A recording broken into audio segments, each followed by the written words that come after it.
చచ్చిపోదాం అనుకునేటప్పుడు ఇంతకు ముందర ఎందరితో ఆటాడిందో ఈ ప్రేమ, ప్రతి ఇద్దరితో మీ గాథే. నేను కనీసం మా బ్రదర్ కూడా చెప్పుకోలేకపోతున్నాను, ఎందుకంటే తను కూడా బాయ్, నువ్వేం చేయకుండా ఆడు ఎందుకు అంతలా చెప్తాడు అంతలా చేస్తాడు అని అంటాడు కదా అనేసి నా బ్రదర్ కి చెప్పుకోలేకపోతున్నాను. కనీసం ఆడది మా అమ్మకు కూడా నేను చెప్పుకోలేకపోతున్నాను.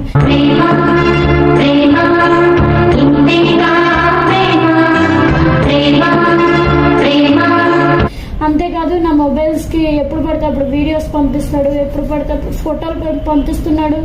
నా ఫోన్ నా దగ్గర కంటే మా బ్రదర్ దగ్గర మా మదర్ దగ్గర ఎక్కువ ఉంటది ఫోన్. అమ్మ మా నాన్న నన్ను చాలా ప్రేమగా పెంచుకున్నారు. వాళ్ళు ఊరేసుకుని చచ్చిపోతారా బతుకుతారా, వాళ్ళు ఊరేసుకుని చచ్చిపోతారా బతుకుతారా.